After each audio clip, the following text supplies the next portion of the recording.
The Sony MZ-RH1 was released as a true and final flagship in 2006. It looks stunning with the dual OLEDs and is still highly coveted today, though most of the OLEDs are dead. Due to some amazing work by Sir68K on the MD Discord, we finally have some replacement OLEDs that fit and function perfectly. Tons of research and effort went into this, and I'm lucky to have a chance to test some of the world's first replacement OLEDs for the MZ-RH1. I bought this one cheaply more than a year ago. It works, but the OLEDs are dead. This is a well-designed player with buttons and a lever on the sides to showcase the displays. There's a mini USB port on the rear. The old flat lithium batteries are usually dead or dying also, but there are some modern replacement options.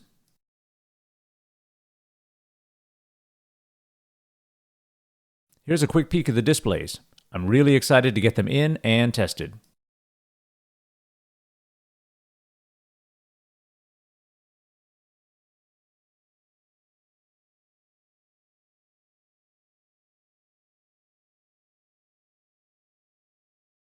Let's start by removing the bottom case screws.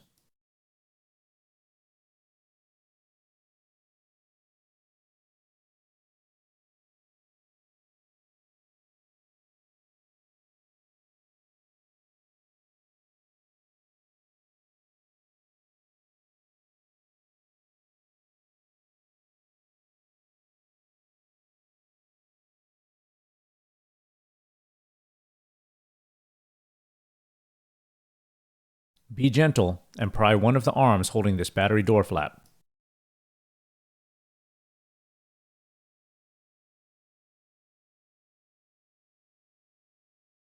Get that one screw underneath.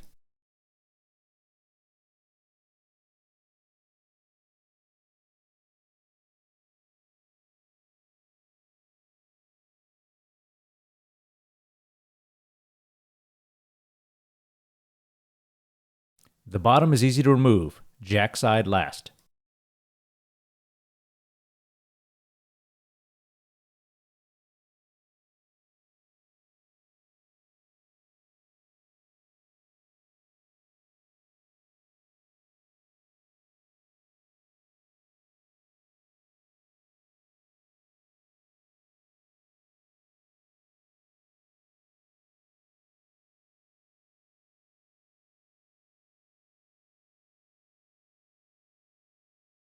Now for this one screw in the bottom center.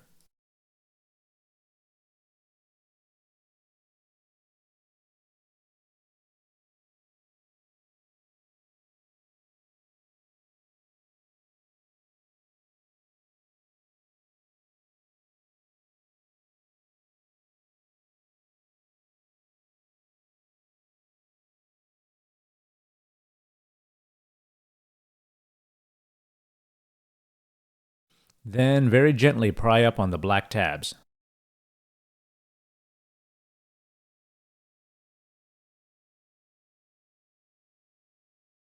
You should be able to angle it upwards, then unhook it. Pay attention to this for later.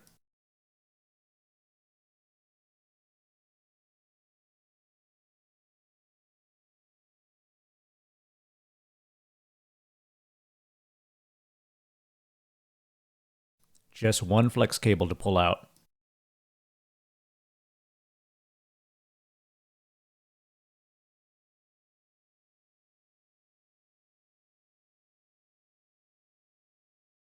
Here's a good look at this panel. We'll want to remove 3 screws. The rightmost one holds a metal clip.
Just lift out gently.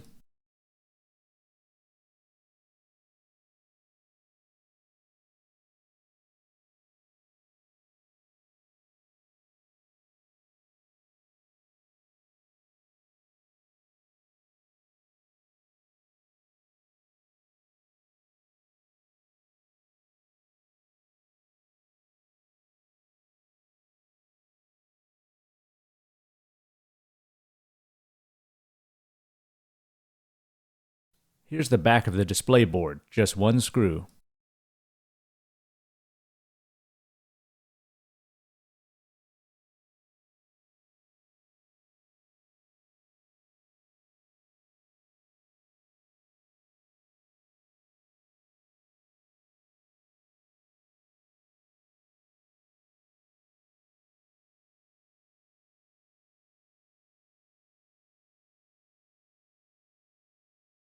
Lift gently and you'll see the flex cables for the OLEDs. Remember, there are two.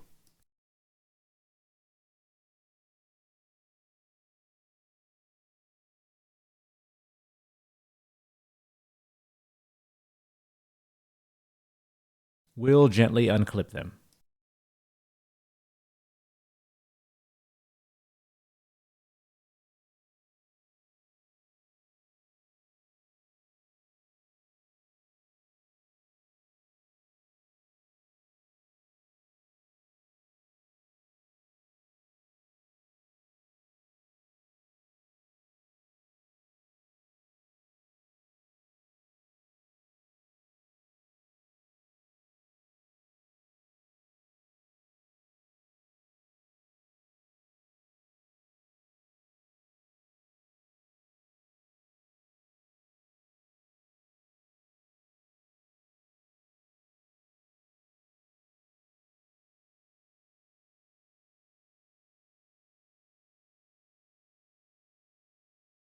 Okay, now that's free.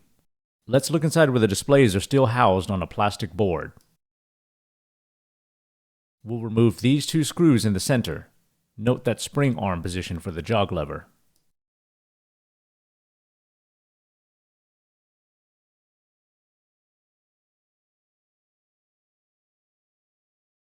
It may have been possible to remove one of them, but both make it easier to work on the button that we'll have to depress later.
That screw wouldn't come out. Finally got it.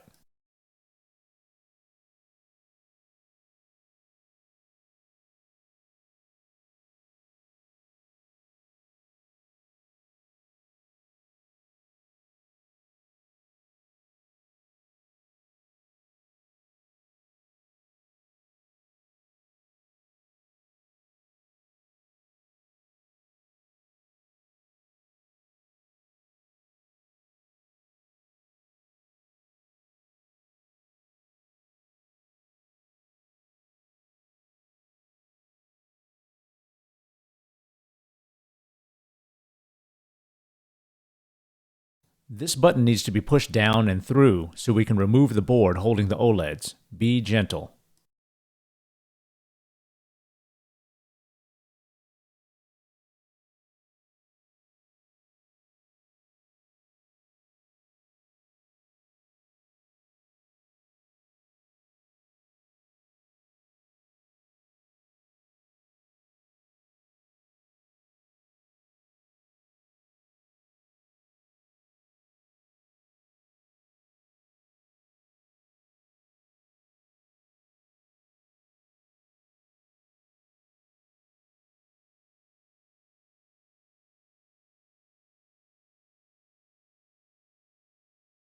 So here they are, the original OLEDs. You can see the burn-in.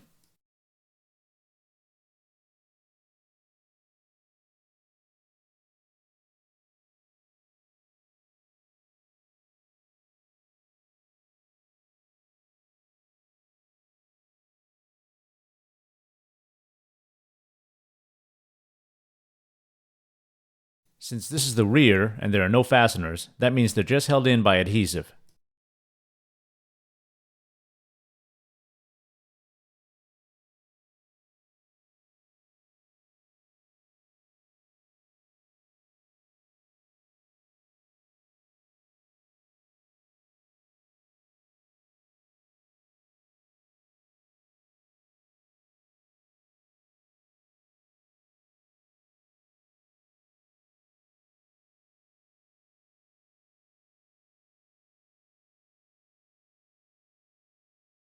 A heat gun or even a hairdryer can heat the adhesive enough to loosen them, and then I'll gently pry them off.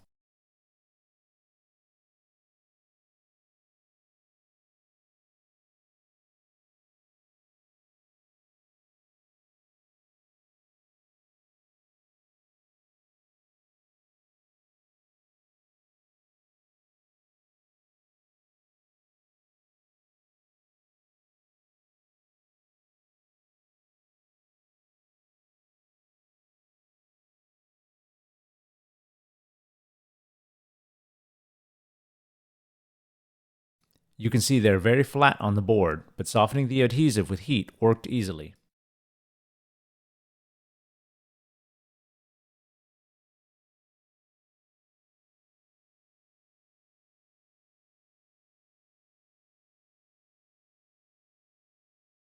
I did not video that portion since I'm in a bit of a temporary setup. I just used a hairdryer on low air, high heat to heat each display, then gently pried upwards from the back.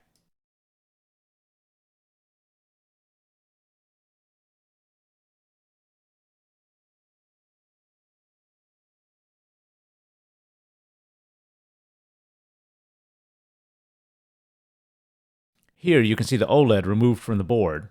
Some scraping helped remove any excess adhesive.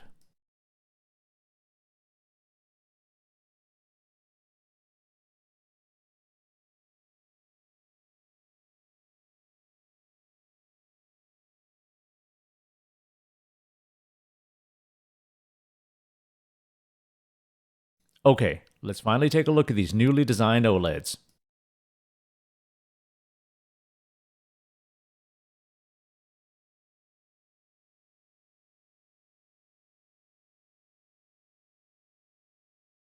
Designed by Sir68K, and this is already revision C, and I know he's continuing to improve them. See the small black diamond? We'll need to make room for that by cutting some plastic. Future revisions may not need as much cutting.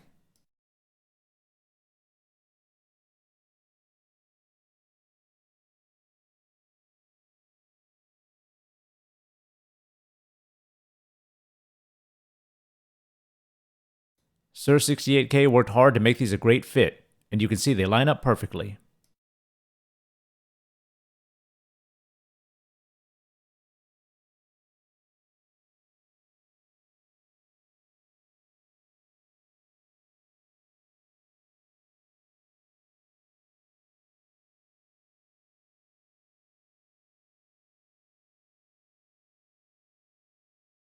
Let's go ahead and test them out.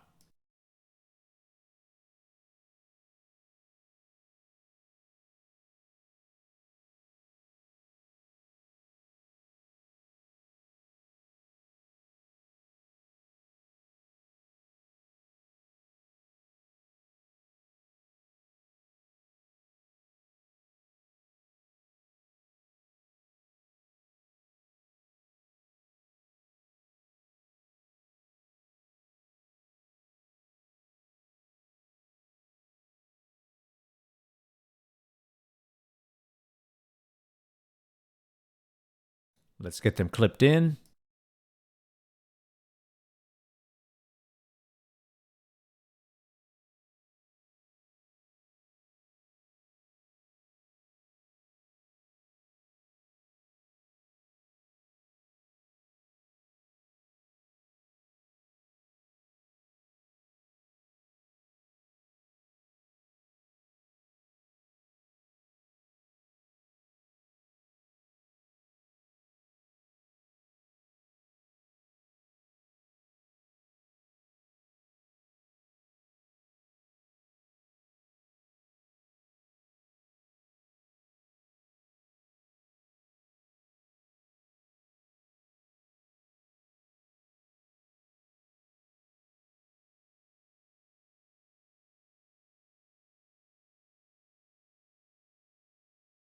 We'll connect back to the main board for this quick test.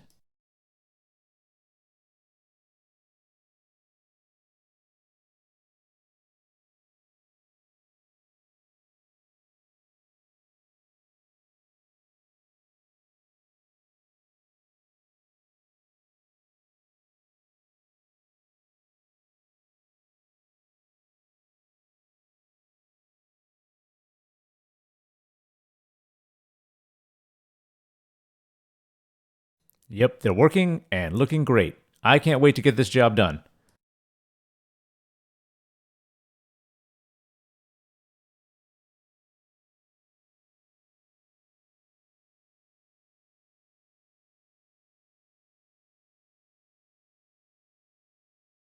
Okay, let's take a closer look at what we need to cut.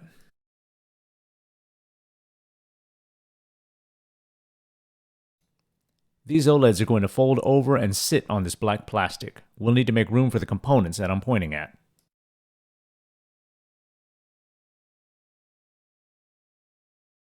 We'll do that by cutting away some sections of this black plastic. Sir 68K did it by melting a tool, and I did it by nibbling with snips, but hopefully this won't be needed on future revisions.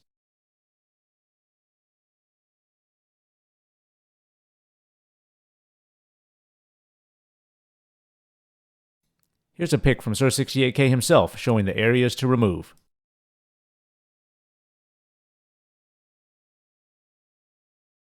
I actually had to remove quite a bit more, and I'm not showing that process either, since it wasn't pretty and it might be unnecessary in the future.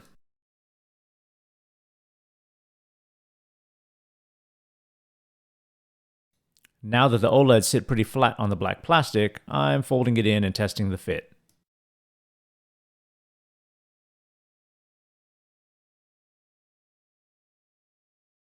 We'll need to ensure that spring arm is sitting in the right place for the jog lever to work, but we'll take care of that later.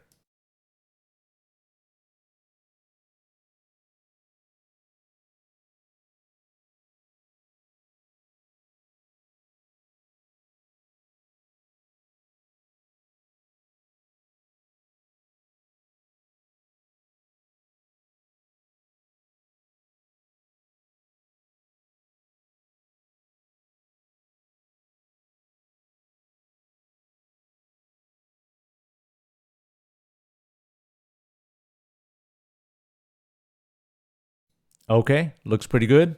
I think this will fit fine behind the front panel.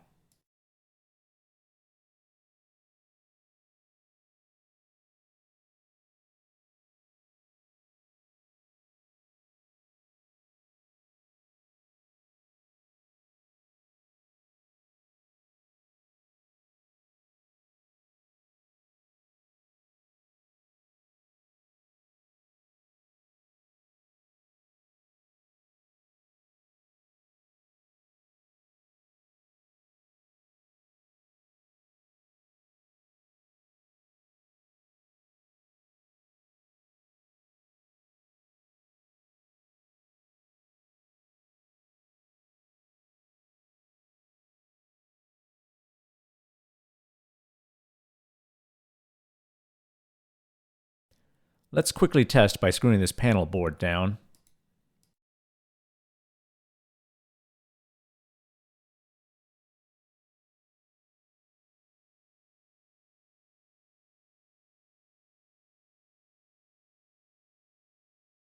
Looks fine, no warping or pressure.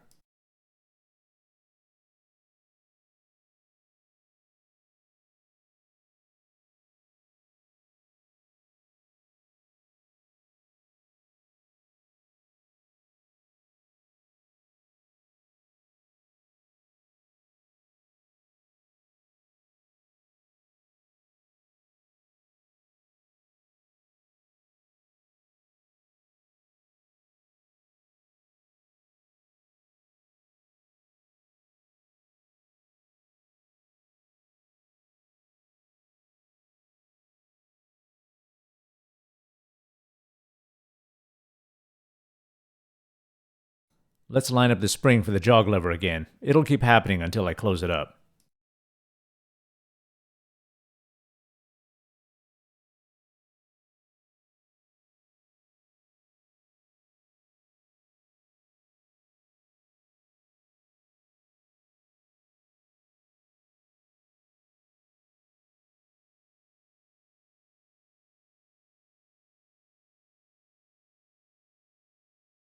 Let's peel those protective covers off.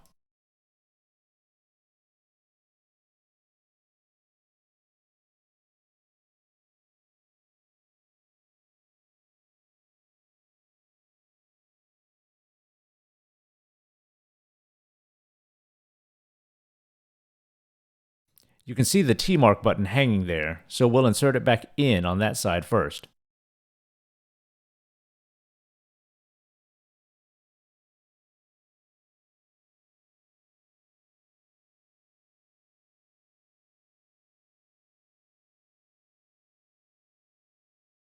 Notice that these new OLED cables are very short, so it's a tighter fit than the Z-folded originals.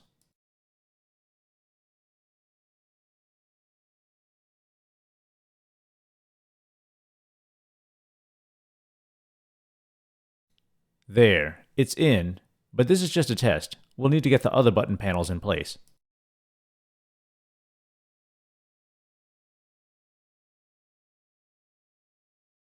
Sorry it's a bit off camera, just taking a closer look at the fit.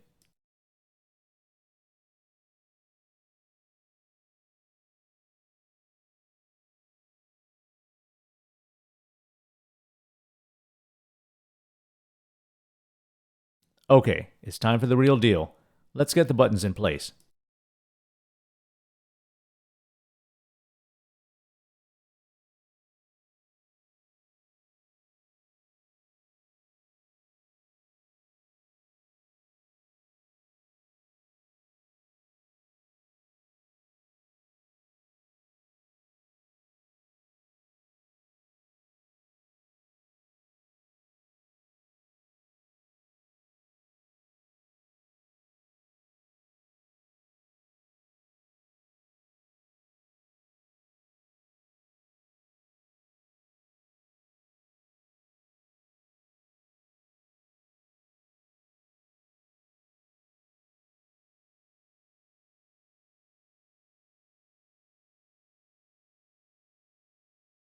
These three kept falling out, so I taped them from the outside to hold them while assembling.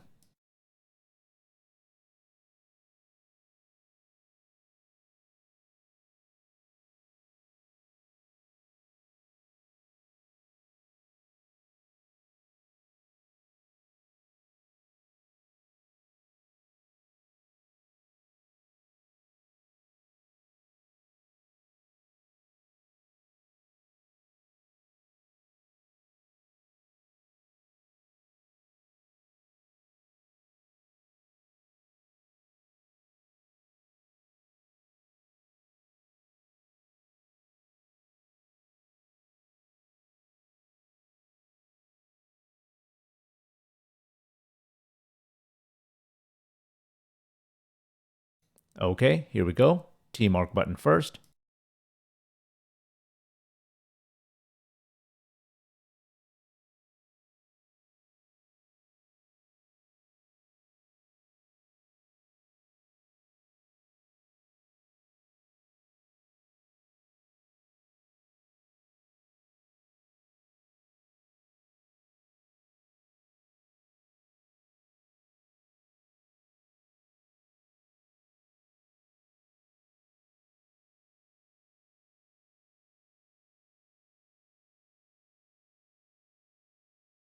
Once that's in and the other buttons are lined up, I can kind of just fold it inwards.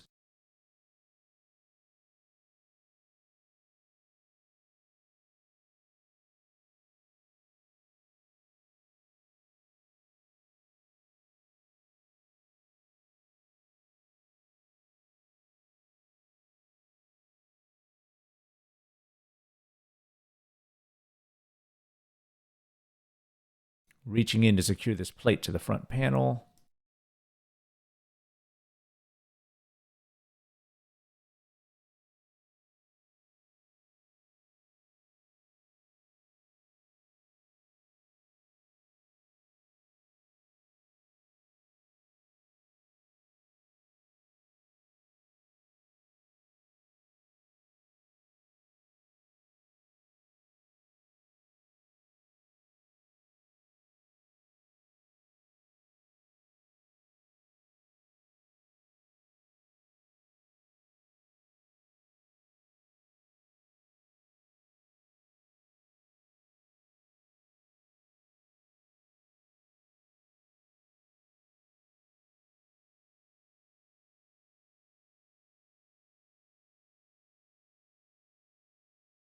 Even though the spring for the jog lever isn't lined up, we can screw it down and adjust it from the side.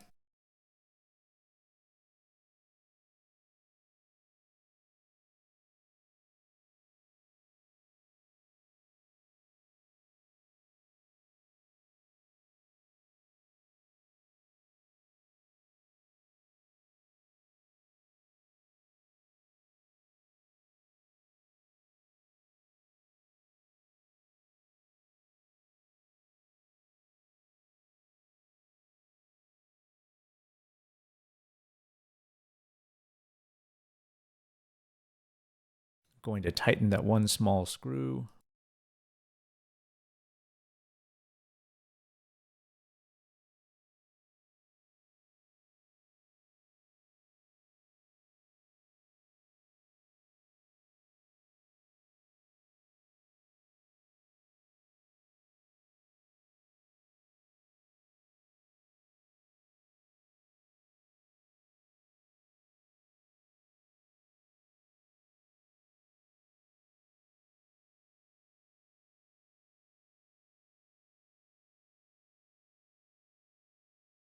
Okay, final adjustment for the jog lever.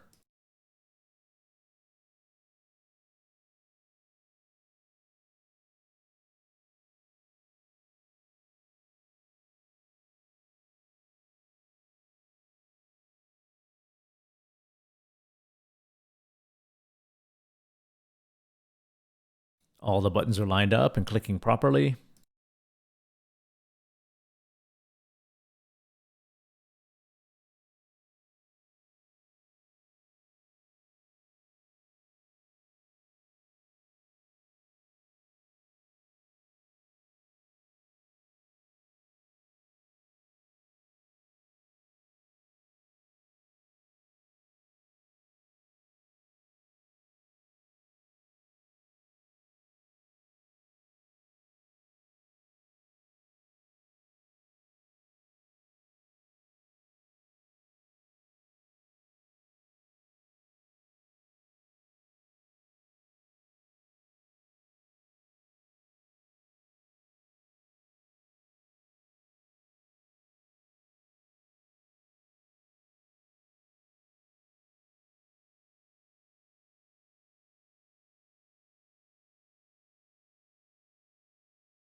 Now for this chrome plate over the stop and pause buttons.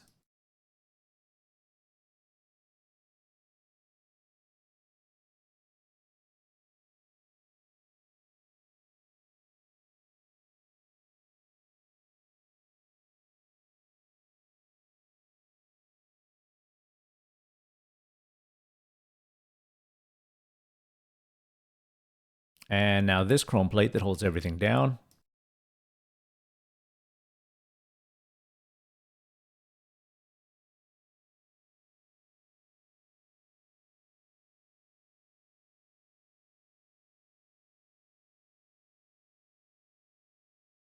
Sorry it's out of focus, but I'll show another picture of this metal clip that holds the chrome plate down.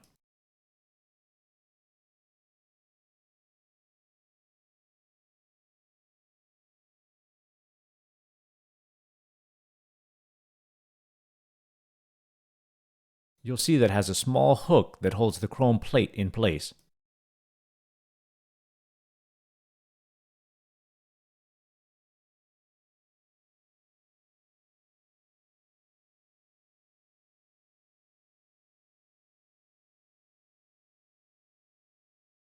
Okay then, the rest of the screws and we're almost ready to reassemble.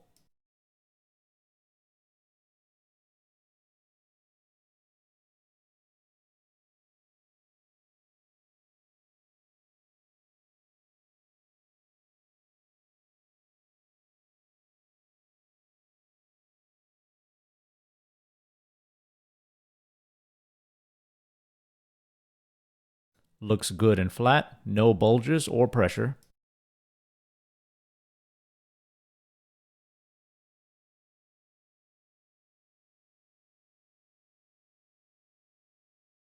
Just the single flex cable to connect to the main board.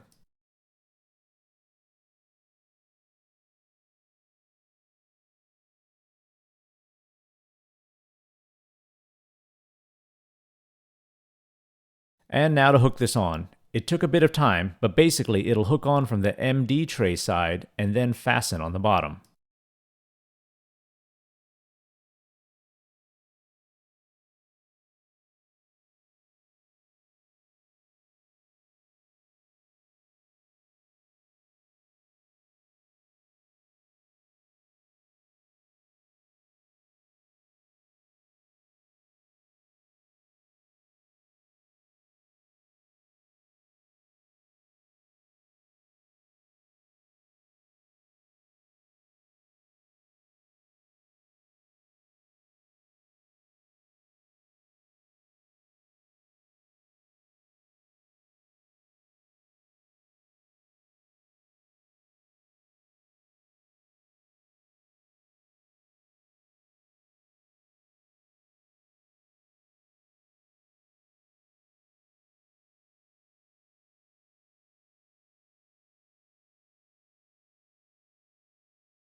There, I think I've got it. If it's correct, the bottom screw should line right up.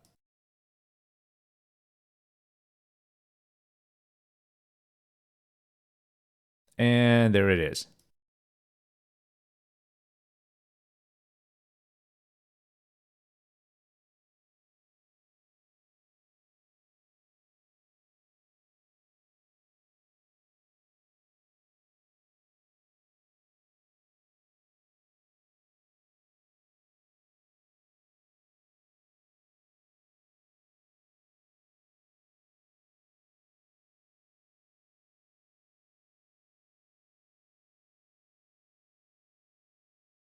Don't screw this one in. I'll remove it since this position is actually screwed in through the case.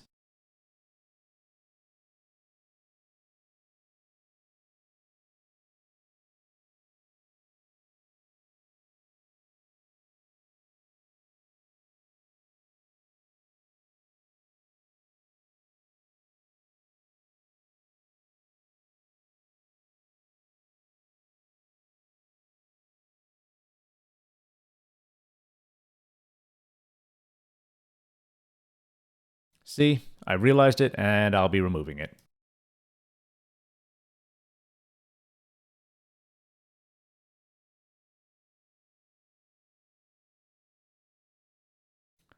There's just this one screw in the center.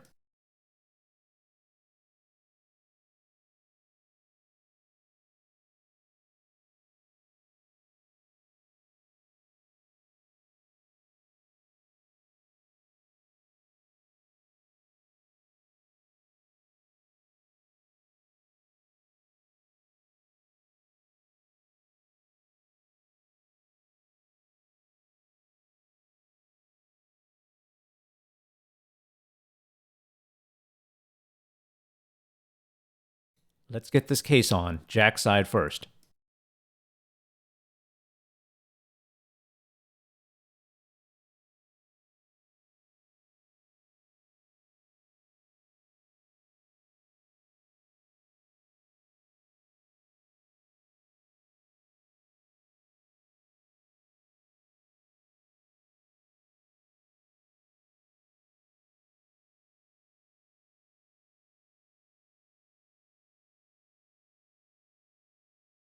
Bottom case screws.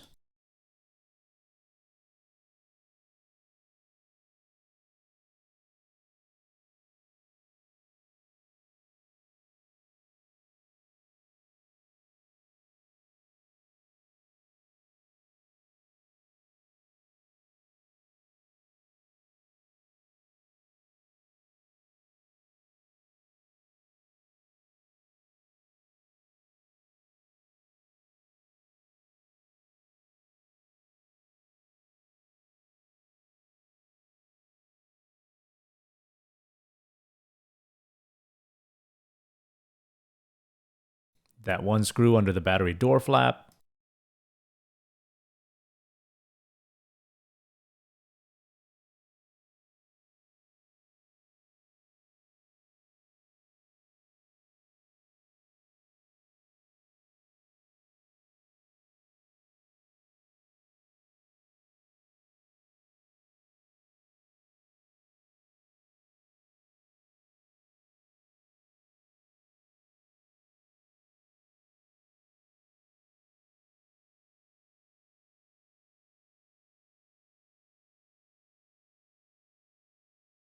And now we'll wedge that battery door flap into place.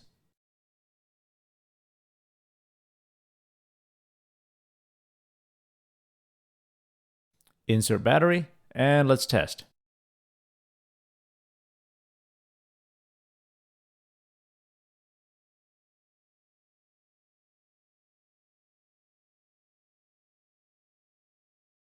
Okay, I didn't break it. And there we go. Let's hit the display button to change the mode.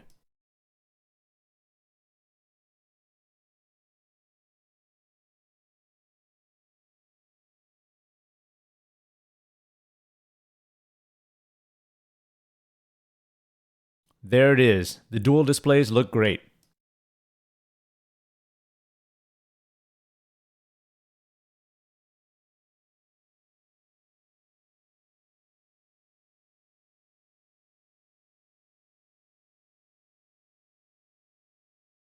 They're the old displays with adhesive residue still on them.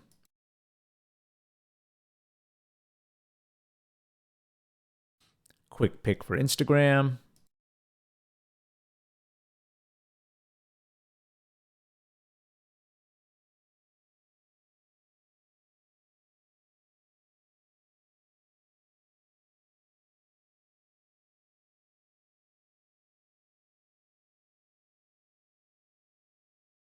This was number 1 of 2 that I did that day. The second one was considerably faster at just under an hour. Major thanks to this great MD community. Sir68K has done some brilliant work to get these displays working, and I can't wait to see what he's got in store for the next revisions.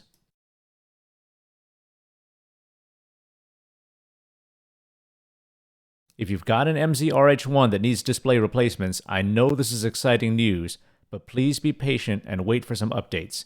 There will be more to share soon. First, Web Minidisc Pro made NetMD so much easier, then these MZ-RH1 OLEDs, and next, well, We'll see. As always, thanks for watching.